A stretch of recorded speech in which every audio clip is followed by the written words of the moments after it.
pessoal, boa tarde. Obrigado a todos aí pela presença.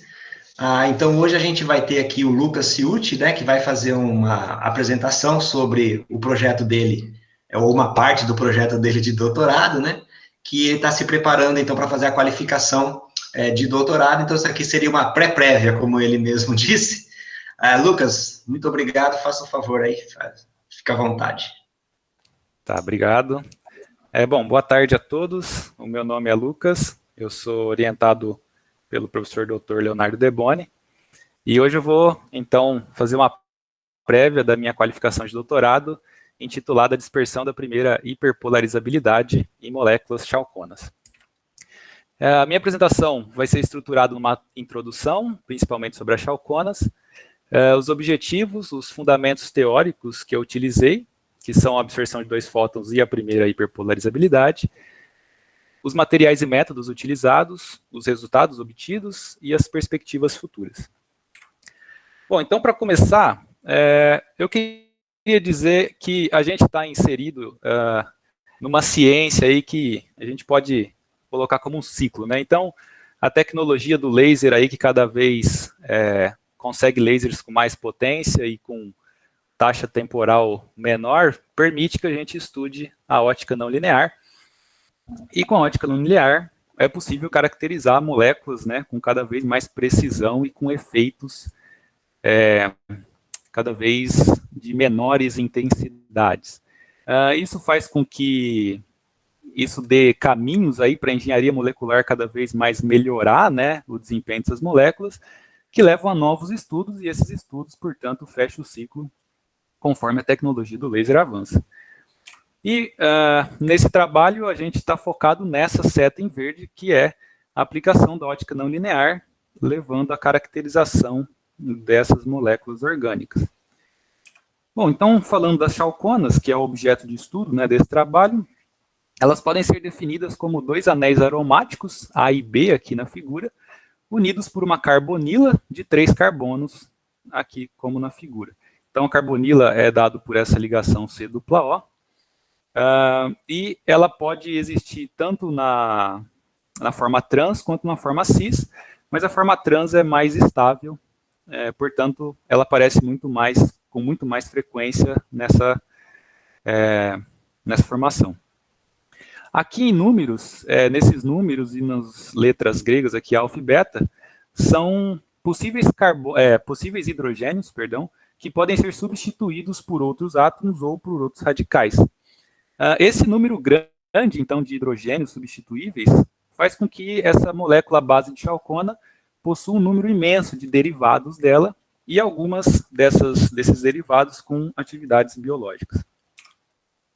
Como eu disse, um artigo recente, né, que revisou essa área das chalconas, mostrou que no repositório, né, de artigos, o SciFinder, já existe mais de 92 mil artigos que reportam pelo menos uma chalcona, e em outro repositório, né, o PubChem, tem mais de 1000 artigos que listam chalconas com alguma atividade biológica. E algumas chalconas são encontradas na natureza, então aqui são 3 espécies, né, do reino vegetal, em que chalconas podem ser encontradas tanto nas folhas ou em frutos. Mas, além disso, as aplicações podem ser biológicas e óticas, né? Então, na parte biológica, é onde as chalconas são mais empregadas, então existe uma gama aqui, uma lista de aplicações, né, anti-inflamatório, hipnótico, e eu quero destacar aqui a anti-úlcera, em que essa molécula de chalcona, aqui intracejado está a molécula base, né, a chalcona, com algumas ramificações aqui, né, nos hidrogênios substituíveis, e essa molécula é chamada de Sofalcone, é um remédio comercial já aprovado em vários países, e, como curiosidade, principalmente no Japão, é praticamente o remédio principal utilizado para tratamento de úlcera. Mas essas chalconas também podem ser utilizadas como fluorescentes, né, no imaginamento de material biológico, né, as bioprobes, e, nesse caso, as chalconas, elas são integradas aqui junto com partes de radicais push ou pull, que faz com que a fluorescência dessas moléculas aumentem bastante, levando, então, a aplicação delas em imageamento, como mostrado aqui na figura. Bom, então, visto isso, né, essa vasta quantidade de moléculas baseadas em chalconas, o nosso objetivo está focado na caracterização fotofísica dessas moléculas, em específico na dispersão da primeira hiperpolarizabilidade, justamente porque esse parâmetro, né, a dispersão desse parâmetro que é chamado de beta, né, as medidas diretas desse parâmetro ainda são experimentalmente complexas e os modelos teóricos ainda são custosos e às vezes demorados. Então, a gente quer conseguir calcular essa dispersão, né, de beta usando técnicas experimentais mais simples e modelos fenomenológicos que usam parâmetros indiretos, né, mais facilmente acessáveis do que o cálculo direto de beta. E a motivação para isso é que o beta, né, é importante em algumas aplicações. Por exemplo, em moduladores eletroópticos, né, o coeficiente eletroóptico, que é o parâmetro que essa área está interessada, ela depende de componentes de beta. Então, a gente vê aqui, eu tirei de um artigo típico, né, de um modulador eletroóptico baseado em molécula orgânica, que eles calculam aí o beta com relação ao epsilon de vários solventes. E para a geração de segundo harmônico, né, a geração de segundo harmônico está relacionada com o beta, uma vez que beta é a parte microscópica do Q2. E elas também podem ser, esse modelo, né, fenomenológico, pode ser aplicado a qualquer molécula orgânica, visto que essas medidas diretas são complexas, como eu disse, e o uso majoritário desse modelo é o modelo simplificado. Então, o que é que a gente quer fazer nos fundamentos teóricos, né, que foi uma parte desse começo do doutorado, é justamente fazer uma discussão grande, né, sobre o modelo completo, né, a teoria completa, para conseguir acessar processos mais específicos que não conseguem ser descritos através dos modelos simplificados. Bom, então começando aqui com a diferença, né, da ótica linear e a não linear. A ótica linear é quando o campo incidente é muito menor que o campo interatômico, né, do material, da molécula, e com isso a gente pode descrever a polarização desse material como um efeito linear com o campo incidente.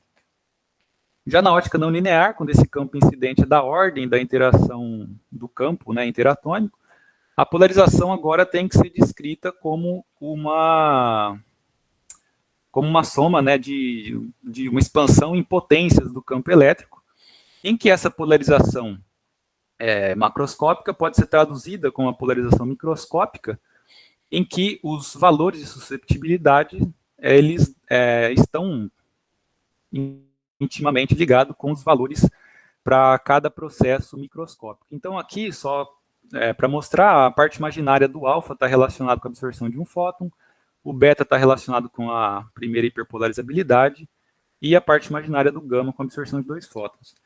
Então, só para separar os dois processos, né, a absorção de 2 fótons pode ser mostrada como a absorção de 2 fótons, né, simultâneos, digamos assim, permeados aqui por um estado vibracional em que a soma da energia desses 2 fótons consegue alcançar a transição eletrônica desse material. Enquanto que no espalhamento hiper-Rayleigh, né, ou espalhamento não linear, esses 2 fótons incidentes não conseguem elevar a transição eletrônica.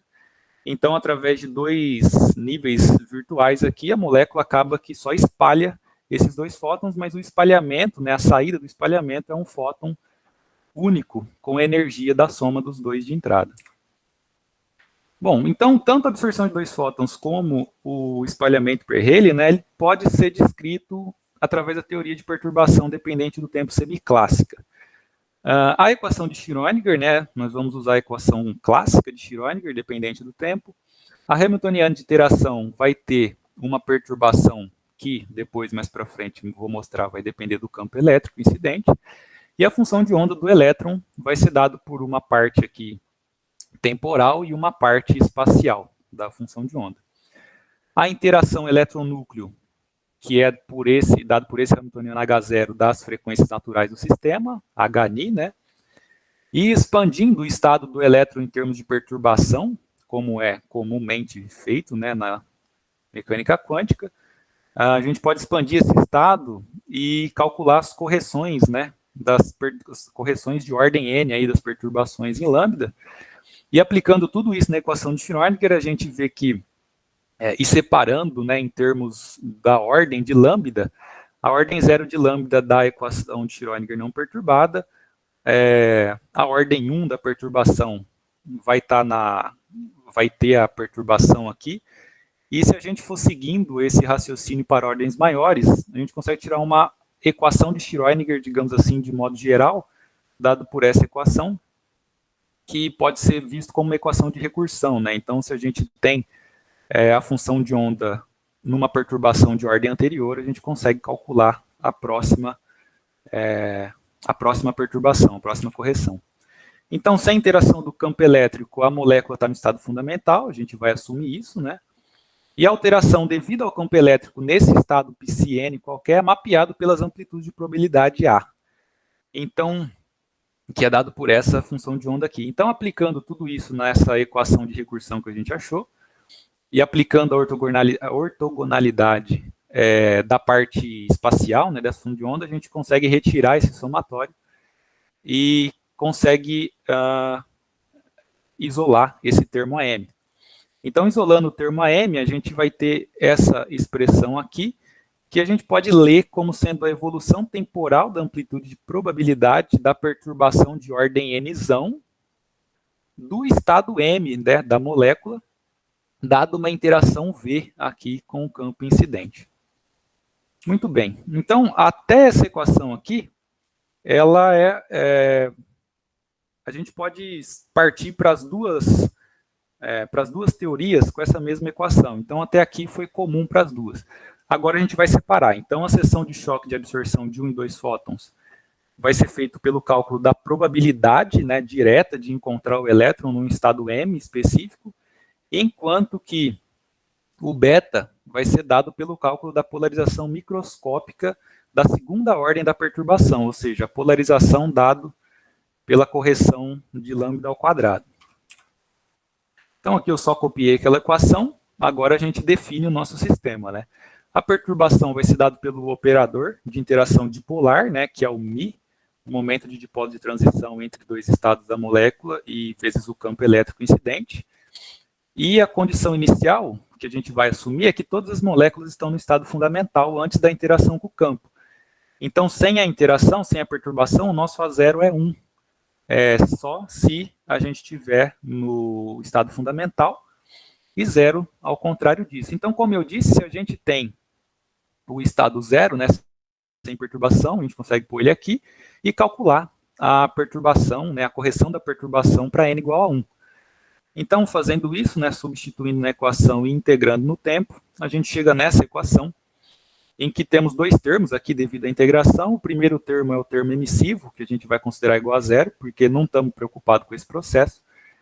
E vamos considerar, então, só o termo absortivo, que é dado pela subtração, né, aqui do campo incidente na frequência de oscilação natural do sistema, né, de transição eletrônica. Então, da mecânica quântica, a probabilidade de absorção de um fóton é, como sempre, né, dado pelo módulo ao quadrado desse coeficiente A, e a gente toma o limite no tempo, né, indo para infinito, porque a gente está preocupado com essa probabilidade só depois que o processo de absorção ocorreu por inteiro. E também devemos considerar o alargamento espectral, ou seja, considerar que o estado excitado que a gente está acessando, o alfa aqui, é um estado com alargamento finito. Então, a gente pode considerar o ρ como sendo uma lorentziana, por exemplo, como aqui do lado. E, com isso, nós temos tudo para calcular a seção de choque de absorção de um fóton, que é a razão entre a taxa de absorção da molécula dividido pelo fluxo de fótons que está incidindo. E, fazendo essa conta, a gente vê, então, que a seção de choque depende do momento de dipolo de transição da molécula e da largura de linha do estado.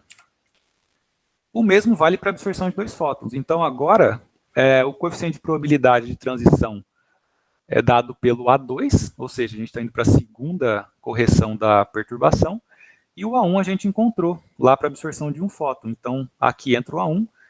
a interação é dipolar novamente, só que agora a interação é de um estado acessível por um fóton alfa para um estado acessível por 2 fótons beta, por isso aqui os índices. E fazendo os mesmos cálculos que os anteriores, a probabilidade é dada por essa equação, em que ela depende agora dos 2 momentos de transição, né, do fundamental para o primeiro estado e do primeiro para o segundo. Depende da largura de linha do estado acessível por 2 fótons, né, beta aqui. E temos uma indeterminação no denominador, uma vez que esse denominador pode zerar quando a frequência incidente aproxima da frequência natural do sistema.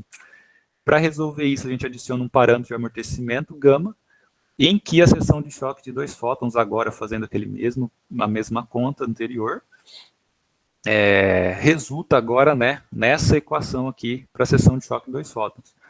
Mas perceba que o somatório aqui é dado em todos os estados possíveis alfa e beta. Mas o ajuste da seção de choque de absorção de 2 fótons experimental, ele pode ser obtido usando apenas as transições eletrônicas que são predominantes. E daí entra, então, que é chamado, né, da soma sobre os estados, ou soma sobre os estados essenciais, o SOS. Bom, só como exemplo do SOS, vamos considerar um sistema simples de um estado fundamental e 2 estados excitados, 1 e 2. Então, o beta vai ser igual a 2, porque esse é o estado que a gente quer acessar por 2 fótons. O estado alfa, ele tem que ser menor ou igual ao beta, porque a gente quer ir por 2 fótons, não faz sentido acessar primeiro um estado que está acima do beta para esse processo aqui. E por coerência, a gente assume G igual a 0. Então, para calcular a seção de choque de 2 fótons entre esses 2 níveis, 0 e 2, vamos considerar o beta igual a 2 e o alfa pode ser 0, 1 ou 2. Com isso, essa somatória vai nos resultar em 3 termos, que é dado aqui embaixo, e esses 3 termos permitem algumas aproximações físicas. Então, por exemplo, o fóton de excitação, ele nunca vai estar em ressonância com o nível final. Então, a diferença entre a excitação e a diferença de frequência entre o estado fundamental e o segundo estado excitado, ele vai ser muito maior que a largura de linha do estado excitado, né, do estado 2, do segundo estado excitado. Então, a gente já consegue simplificar esse termo em vermelho. A gente considera também apenas processos degenerados. Então, para acessar o segundo estado excitado por 2 ômega, quer dizer, só pode ser por 2 ômega, né? Então, a diferença de 2 do ômega 2,0 para o ômega vai dar só o ômega. E a largura de linha do estado fundamental pode ser desprezada. Então, a gente considera o gama 00 como 0. E a frequência também aqui, né, entre o estado fundamental vai ser 0 também. Então, fazendo isso, a gente consegue simplificar o primeiro com o terceiro termo, usando o fato de que a diferença entre dois momentos de dipolo permanente, entre 2 estados, né, excitados, é dado pelo ΔMi, 0,2, e a gente chega nessa equação um pouco mais simplificada. E agora basta expandir o módulo ao quadrado aqui, que vai nos resultar em 3 termos. O termo em azul, ele está relacionado com o processo de absorção de 2 fótons, permitido aqui por uma absorção do primeiro fóton para um estado real da molécula. O termo em dourado é a absorção de 2 fótons permeado por um estado virtual, não por um estado real, e o termo em roxo aqui dá a interferência entre esses 2 casos. Bom, mas, já adiantando um pouco a história, o ajuste experimental das moléculas estudadas aqui, eles puderam ser feitos usando apenas os termos de absorção de 2 fótons via estado virtual. Então, apenas aquele termo em dourado passa a ser suficiente para descrever a absorção de 2 fótons experimental. Mas, perceba que a gente só calculou a seção de choque de transição do estado fundamental para o segundo estado excitado. Mas para um sistema, por exemplo, de 4 níveis, que vai ser o caso das nossas moléculas, ou seja, o fundamental mais 3 estados excitados, a seção de choque total vai ser a seção de choque de absorção de 2 fótons, que possa ser possível de 0 para 1, de 0 para 2, de 0 para 3, e esse termo 4,1, que nada mais é do que esse terceiro termo aqui, da equação final, que vai ajustar o engrandecimento ressonante, né, quando a frequência aqui do fóton incidente começa a se aproximar da transição de um fóton.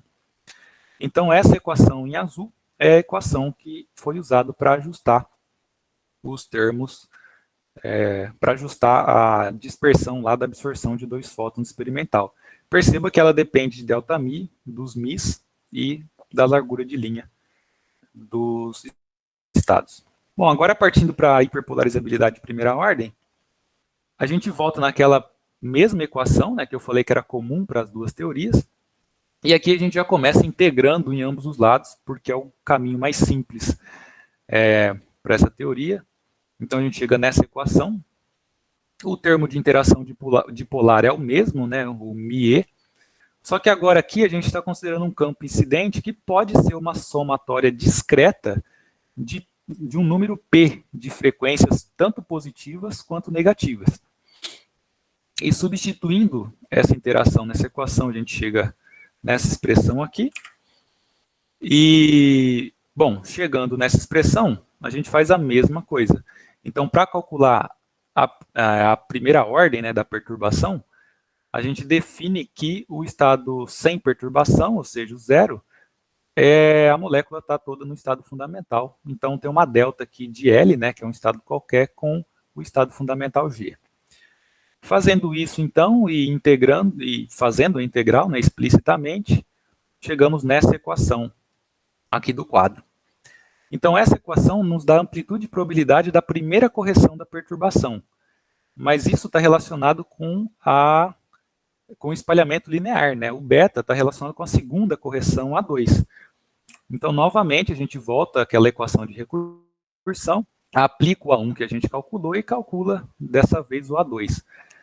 A interação, novamente, é dipolar, só que agora por um segundo campo incidente aqui, que pode ter uma frequência ωq, uma soma discreta, né, de frequências ωq, e substituindo, né, então, tudo isso e integrando no tempo, a gente chega nessa expressão aqui do quadro. Bom, feito isso, lembra que eu falei que a gente tinha que calcular a polarizabilidade, né, a polarização do material. E a polarização do material é dado pelo valor esperado do μ, né? Isso é a polarização microscópica, perdão. Só que os psis, lembra lá do começo, a gente considerou eles como sendo uma expansão na ordem das perturbações. Se a gente fazer essa conta aqui, né, do braquete com o μ, e separar em termos da correção lambda, a gente tem, então, que os termos proporcionais a lambda ao quadrado, que, como eu disse, estão relacionados ao beta, vão ser 3 termos aqui que a gente tem que calcular. Então, vai ser essa expressão aqui, em que, como exemplo, eu só peguei essa expressão aqui, essa parte em vermelho, que essa conta aqui já é uma conta mais direta. Então, por exemplo, o psi0 a gente definiu, né, que é a molécula no seu estado fundamental, e o psi2 aqui é nada mais do que aquela amplitude de probabilidade, só que, né, considerando a segunda correção da perturbação, que a gente já calculou explicitamente, então é uma conta direta calcular esse valor esperado do μ. Mas a gente tem que fazer isso para os 3 termos. Então, fazendo a mesma conta para os 3 termos, a gente chega nessa equação simpática aqui, dado por esse quadrado. E para terminar, se a gente comparar o resultado com a polarizabilidade macroscópica, lembra que a polarizabilidade macroscópica está relacionada com o Q2 e os campos oscilantes. Então, comparando com a polarizabilidade microscópica multiplicada pela densidade de moléculas, a gente consegue fazer um paralelo em que o que está em laranja aqui são comuns entre as duas equações, então o que resta só pode ser o Q2. Então a gente isola o Q2 aqui, usa que o beta está relacionado dessa forma com o Q2, e já aplicando um processo degenerado, ou seja, vamos simplificar aqui que os ômegas P's e ômega Q's são todos um ômega só, e a gente chega nessa expressão um pouco mais simples aqui, em que esses ômegas maiúsculos nada mais são do que as frequências naturais do sistema, mais aquele termo que dá a largura finita, né, desses estados excitados, perdão. Mais uma simplificação é usar a simetria de Kleiman que diz que a gente pode trocar aqui os índices IJK, e isso não muda o valor de beta.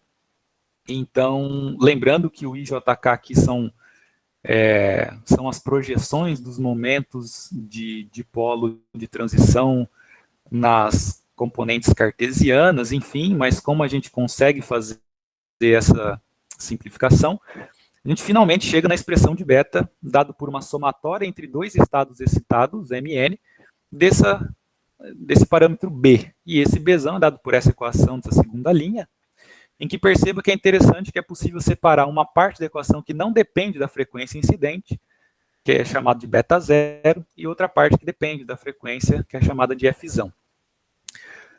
Então, essa parte de beta zero é chamada da hiperpolarizabilidade estática, justamente porque não depende do campo incidente, mas ela é um importante parâmetro aí para caracterizar as moléculas.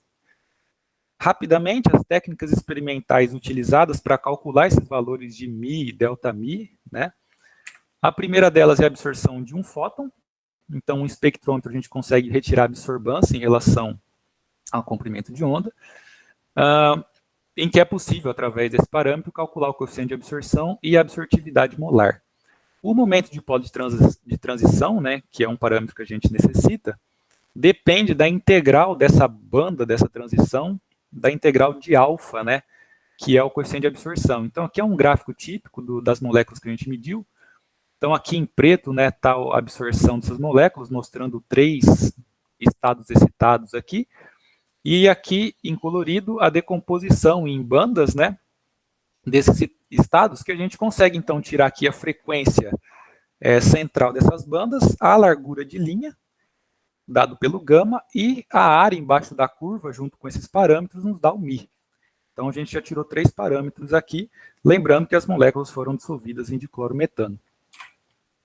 E para tirar os ΔMIs, né, como eu disse, a gente usou o Z-scan, que consiste em transladar uma amostra, né, num feixe previamente focalizado, e conforme essa amostra chega próximo do foco, essa alta intensidade faz com que a absorção não linear passe a ocorrer, modificando a linha da transmitância normalizada longe do foco, ou seja, normalizada pela absorção linear. O ajuste desses dados experimentais é feito por essas duas equações, em que um dos parâmetros de fit é esse parâmetro Xi, em que o Xi nada mais o Xi, perdão, está relacionado com a absorção de dois fótons, com a seção de choque de absorção de 2 fótons, dependente do comprimento de onda. O aparato experimental para isso está mostrado aqui. Então, o laser passa por um divisor de feixes e um filtro espacial, né? Então a gente garante que é um feixe gaussiano. Uma primeira parte do feixe entra no foco do detector de referência, a outra parte passa para o Z-scan, como eu expliquei aqui, e então esses 2 focos do detector nos dá essa curva normalizada. Bom, então a primeira hiperpolarizabilidade fenomenologicamente, né, vai ser calculada usando esses parâmetros. Então, aqui é um resumo. Então, a absorção de um fóton, que é dado pelo espectrofotômetro, nos deu esses 3 parâmetros, como eu disse, e a absorção de 2 fótons, através do Z-scan e do ajuste do Z-scan através do SOS, nos dá tanto o parâmetro dos ΔMIs, quanto a informação de que não foi necessário a utilização de nenhum momento de dipolo de transição entre 2 estados excitados. Então, isso, né, são parâmetros de entrada para aquele modelo do beta fenomenológico.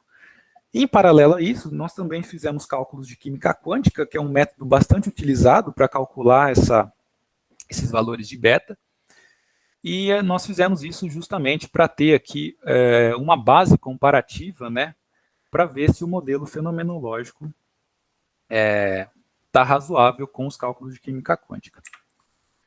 Bom, partindo para os resultados, as moléculas utilizadas foram 6 moléculas chalcona, mostradas aqui de L1 a L6, em que em preto é mostrada a chalcona base aqui, de todas elas, em azul é o radical ligado ao carbono beta, né, lembra lá da carbonila, carbono alfa e beta, e em vermelho tá os radicais ligados ao carbono alfa. Então, nós temos a L1 e L2 que só tem radical no carbono beta, e as outras 4 têm radical tanto no alfa quanto no beta. Bom, então aqui eu estou mostrando, nesse gráfico, para L1 e L2, em preto, a absorção de um fóton. Em os pontos vermelhos aqui é a seção de choque experimental, e essa linha vermelha é o ajuste do SOS. Então, a primeira coisa que a gente vê é que essas moléculas apresentam 3 bandas experimentais aqui de absorção de um fóton, e a banda de menor energia, ela está centrada próxima a 345, aqui nessa linha cinza nos 2 gráficos. Isso está relacionado com o comprimento de conjugação, em que no caso dessas 2 moléculas, a conjugação é dada por essa área em cinza. E as bandas de absorção de 1 e 2 fótons, perceba que elas estão localizadas nas mesmas posições espectrais. Isso mostra, então, um caráter não centrosimétrico aí, em que esses estados excitados são permitidos tanto por 1 quanto por 2 fótons. Indo para as chalconas que são alfa e beta ariladas, né, como eu disse, então primeiro vamos focar na L3, essa daqui é L4 e L6. Perceba que para essas 3, a banda de menor energia está centrada próximo de 365. Ou seja, 20 nanômetros deslocada para o vermelho. Isso está relacionado com o fato de que esse radical colocado aqui no carbono alfa, ele aumenta a conjugação agora, mostrado pela área em cinza, fazendo então, como já é sabido, né, que o aumento da conjugação leva a transições mais para o vermelho, ou seja, de menor energia. E as bandas de absorção de 1 e 2 fótons continuam nas mesmas posições espectrais aqui, aproximadamente, mostrando o caráter não centrosimétrico. Mas perceba que tudo isso que eu falei não acontece para a L5. Perceba aqui que a L5 tem a banda de absorção de menor energia, não está em 365, e as bandas de absorção de 2 fótons, elas estão com intensidades aqui cruzadas, né? Então, quando a banda de 1 fóton é alta, a banda de 2 fótons é pequena, e o contrário também acontece para essa banda aqui, que dá esse ombrinho. Isso pode sugerir que a L5 tem um caráter um pouco mais simétrico do que as outras, justamente porque quando o nível de energia é permitido por 2 fótons, ele é pouco permitido por 1. E a causa disso pode ser essa carbonila na acetila do carbono alfa. Então, ela acaba mimetizando a carbonila aqui da molécula de chalcona, e isso pode gerar um caráter mais simétrico da molécula em relação às outras. Além disso, essa banda aqui, né, de absorção de 2 fótons, ela está um pouco deslocada. E tudo isso levou a gente a pensar que talvez essa banda de menor energia não seja um estado excitado, mas sim 2. E os cálculos de química quântica confirmaram isso. Perceba aqui para a amostra L5, existem 2 estados excitados próximos entre eles aqui, em que a força de oscilador, ou seja, né, seria basicamente a intensidade aqui dessas gaussianas, são próximas. E fazendo essa decomposição do espectro experimental, é justamente isso que a gente conseguiu ver. Então, para essa molécula, a gente vai ter que assumir que ela tem 4 estados excitados e não 3, como as outras. Bom, partindo agora para a primeira hiperpolarizabilidade estática, né? Então, lembrando os parâmetros de entrada, né? A gente já conhece todos eles. E aqui nesse gráfico, a gente tem em círculos pretos o beta zero calculado utilizando 4 níveis. Então, como eu disse, como esses mis de estados excitados são zeros, aqueles parâmetros Bzões lá, né, que é a somatória entre estados excitados, para uma molécula de 4 níveis, só vai ser diferente de zero os termos B11, 22 e 33. Então, beta zero vai ser a soma deles. Para L5, a gente utilizou os 4 níveis que aparentemente, né, os 3 estados excitados que aparentemente estava resultando no espectro experimental, e nós calculamos, né, usando só esses 3 estados excitados, calculamos o beta zero, que é dado por esse círculo preto. Mas nós também calculamos levando em conta aquela decomposição do estado de menor energia. Então, agora a gente tem 4 estados excitados, o que leva a esses 4 termos. E perceba que o valor de beta zero, fazendo dessa forma, é essa cruz em laranja, e que nos deu um resultado, então, basicamente similar ao de 4 níveis. O que isso quer dizer? Quer dizer que, para o beta zero, aquela decomposição não importa muito, uma vez que aqui só é levado em conta o μ, que nada mais é do que a área embaixo daquela transição. E a decomposição em 2 gaussianas daquela primeira gaussiana maior não altera muito essa quantidade. Por isso que não alterou o valor de beta zero. E aqui em triângulos vermelhos, a gente tem um cálculo de química quântica do beta zero dessas moléculas, mostrando, então, que o modelo fenomenológico está em concordância com esse modelo teórico amplamente utilizado. Partindo para a dispersão agora da primeira hiperpolarizabilidade, a gente vê aqui, lembrando que esses valores, né, esses parâmetros, foram utilizados como entrada num programa que eu desenvolvi em Python para calcular aquela equação lá do beta que eu mostrei na parte teórica.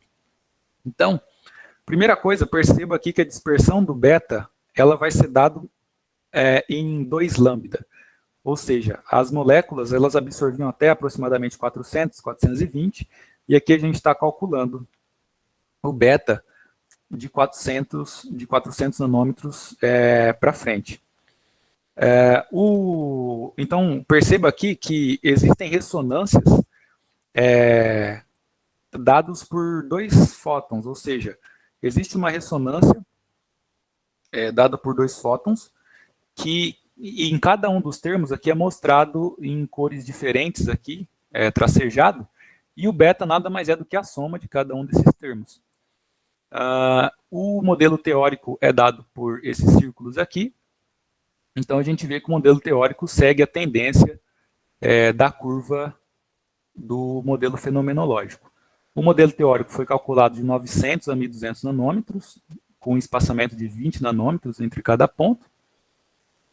E essa área em cinza aqui é a incerteza do modelo, que carrega a incerteza dos parâmetros experimentais, né, dos μs e delta-μs calculados experimentalmente. Então, para L1 e L2, perceba que na ressonância por 2 fótons, as transições eletrônicas importam muito, né, porque aqui é possível ver as diferentes estados excitados levando a picos de ressonância aqui em diferentes comprimentos de onda, enquanto que para comprimentos de onda indo para o infravermelho, a gente está se aproximando do beta zero, né, que é quando esse ômega é tão baixo, né, ou seja, o lambda é tão alto que vai tendendo ao infinito, ou o ômega tendendo a zero, como eu mostrei. Para as outras 4 moléculas que estão mostradas aqui, então perceba que na ressonância os valores de beta são aproximadamente 5 vezes o valor de beta zero, mostrando que conforme a gente chega perto da ressonância de 2 fótons, existe um engrandecimento, né, desse espalhamento de 2 fótons. E também essa região indo para o infravermelho mostra o porquê que geralmente esse modelo permite simplificações, porque geralmente o beta é medido em 1064, né, devido ao laser de Neodym-Yagg, né, o segundo harmônico, e perceba que aqui a curva já não tem tantas oscilações bruscas, né, quanto aqui na ressonância. Mas um fato interessante é que, por mais que a transição esteja longe do 1064, perceba que todas elas contribuem para o beta zero, como mostrado nessas curvas em tracejado, indo aqui para lambdas muito longe da transição. Perceba que elas nunca vão a zero, então todas elas têm uma certa contribuição. Bom, então para concluir, a gente discutiu, né, extensamente sobre os modelos de soma de estados, tanto para a seção de choque quanto para o beta. A determinação dos parâmetros fotofísicos de entradas dos modelos foram obtidos através da absorção de 1 e 2 fótons, como mostrado nesses dois gráficos aqui. O modelo fenomenológico de beta e os cálculos de química quântica mostraram resultados equivalentes, né, como mostrado aqui nos pontos em círculos aqui. E o modelo fenomenológico se mostrou uma alternativa, então, rápida e de baixo custo, né, para a determinação da dispersão do beta. Como perspectiva futura, né, para o decorrer do doutorado, uma das ideias, então, que já está com início aí, é a montagem do sistema experimental para a medida direta da dispersão do beta, em que, agora, a gente tendo esse modelo fenomenológico completo, é possível fazer medidas de frequências incidentes não degeneradas. E a gente vai conseguir medir essa dispersão para duas frequências, né, dois feixes de laser de comprimentos de ondas diferentes, e ver se isso gera algum efeito, né, principalmente na ressonância. Além disso, os modelos fenomenológicos, tanto para a seção de choque quanto para o beta, elas partem da mesma teoria, né, que é a perturbação dependente do tempo.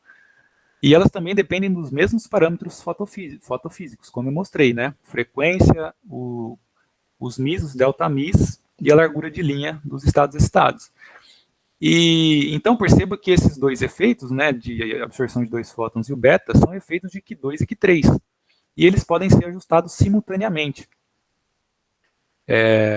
Isso pode resultar, então, numa maior precisão dos ajustes e também numa maior precisão dos parâmetros, né, obtidos através desses ajustes. E, por fim, a implementação da técnica do pó, né, que também vai ser possível ter a variação da frequência incidente. Então, a ideia, né, é ter uma medida da geração de segundo harmônico dependente do comprimento de onda. Então, seria um Q2, a dispersão do Q2, e, posteriormente, uma comparação com o beta, né, já que essas duas grandezas aqui, elas são intimamente relacionadas. Bom, então é isso. Eu queria agradecer o grupo de fotônica, né, os professores e alunos aí, os colegas, ao IFISC e as agências de fomento. Obrigado.